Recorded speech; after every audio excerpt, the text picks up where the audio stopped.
reinventing what it meant to sell a chair. They turned a chair from something the purchasing department bought to something that was a status symbol about where you sat at work. This guy, Lionel Poulain, the most famous baker in the world, he died 2.5 months ago, and he was a hero of mine and a dear friend. He lived in Paris. Last year he sold $10 million worth of French bread, every loaf baked in a bakery he owned by one baker at a time in a wood-fired oven. And when Lionel started his bakery, the French poo-pooed it. They didn't want to buy his bread. It didn't look like French bread. It wasn't what they expected. It was neat. It was remarkable. And slowly, it spread from one person to another person until finally, it became the official bread of 3-star restaurants in Paris. Now he's in London, and he ships by FedEx all around the world. What marketers used to do is make average products for average people. That's what mass marketing is. Smooth out the edges. Go for the center. That's the big market. They would ignore the geeks and, God forbid, the laggards. It was all about going for the center. But in a world where the TV industrial complex is broken, I don't think that's the strategy we want to use anymore. I think the strategy we want to use is to not market to these people, because they're really good at ignoring you, but market to these people because they care. These are the people who are obsessed with something. And when you talk to them, they'll listen because they like listening. It's about them. And if you're lucky, they'll tell their friends on the rest of the curve, and it'll spread. It'll spread through the entire curve. They have something I call otaku. It's a great Japanese word. It describes the desire of someone who's obsessed to, say, drive across Tokyo to try a new ramen noodle place, because that's what they do. They get obsessed with it. To make a product, to market an idea, to come up with any problem you want to solve that doesn't have a constituency within otaku is almost impossible. Instead, you have to find a group that really desperately cares about what it is you have to say. Talk to them and make it easy for them to tell your friends. There's a hot sauce otaku, but there's no mustard otaku. That's why there's lots and lots and lots of kinds of hot sauces and not so many kinds of mustard. Not because it's hard to make interesting mustard. You can make interesting mustard.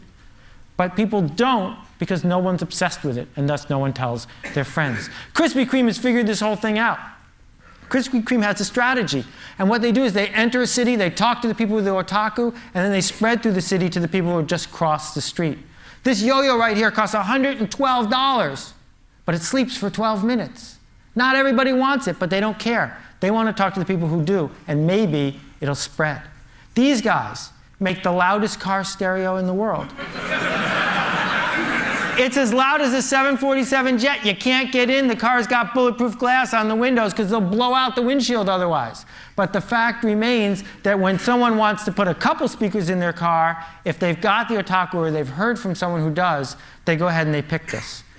It's really simple. You sell to people who are listening, and maybe, just maybe, those people tell their friends. So when Steve Jobs talks to 50,000 people at his keynote, right, who are all tuned in from 130 countries watching his 2-hour commercial, that's the only thing keeping his company in business, is that those 50,000 people care desperately enough to watch a 2-hour commercial and then tell their friends. Pearl Jam, 96 albums released in the last 2 years. Everyone made a profit. How? They only sell them on their website. Those people who buy them on their website have the otaku, and then they tell their friends, and it spreads, and it spreads. This hospital crib costs $10,000, 10 times the standard. But hospitals are buying it faster than any other model. Hard candy nail polish doesn't appeal to everybody, but to the people who love it, they talk about it like crazy. This paint can right here saved the Dutch Boy Paint Company, making them a fortune. Cost 35% more than regular paint because Dutch Boy made a can that people talk about because it's remarkable. They didn't just slap a new ad on the product. They changed what it meant to build a paint product. AmIHotOrNot.com. Every day, 250,000 people go to this site, run by 2 volunteers, and I can tell you they're hard graders. And they didn't get this way by advertising a lot. They got this way by being remarkable, sometimes a little too remarkable. And this picture frame has a cord going out the back, and you plug it into the wall. My father has this on his desk, and he sees his grandchildren every day, changing constantly. And every single person who walks into his office hears the whole story of how this thing ended up on his desk. And one person at a time, the idea spreads. These are not diamonds.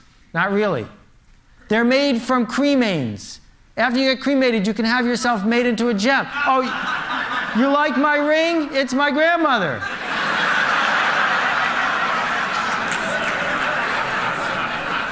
Fastest growing business in the whole mortuary industry. But you don't have to be Ozzy Osbourne. You don't have to be super outrageous to do this. What you have to do is figure out what people really want and give it to them. A couple quick rules to wrap up. The first one is design is free when you get to scale. And the people who come up with stuff that's remarkable, more often than not, figure out how to put design to work for them. Number two, the riskiest thing you can do now is be safe. Procter & Gamble knows this. Right? The whole model of being Procter & Gamble is always about average products for average people. That's risky. The safe thing to do now is to be at the fringes, be remarkable. And being very good is one of the worst things you can possibly do. Very good is boring. Very good is average. It doesn't matter whether you're making a record album or you're an architect or you have a tract on sociology. If it's very good, it's not going to work because no one's going to notice it. So, my 3 stories. Silk. Put a product that does not need to be in the refrigerated section next to the milk in the refrigerated section. Sales tripled. Why? Milk, milk, milk, milk, milk, not milk.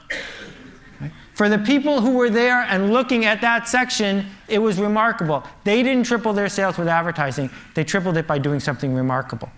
That is a remarkable piece of art. You don't have to like it, but a 40-foot tall dog made out of bushes in the middle of New York City is remarkable.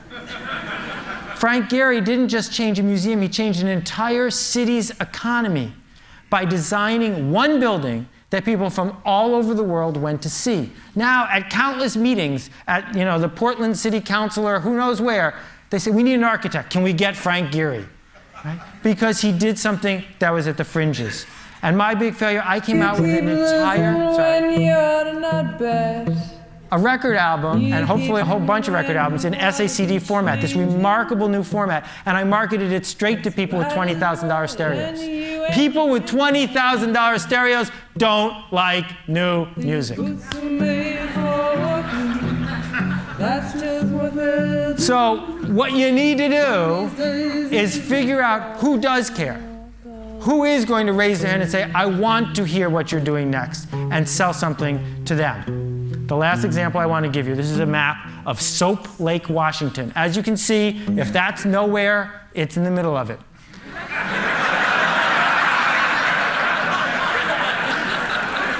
But they do have a lake. And people used to come from miles around to swim in the lake. They don't anymore. So the founding fathers at Soap Lake said, we got some money to spend. What could we build here?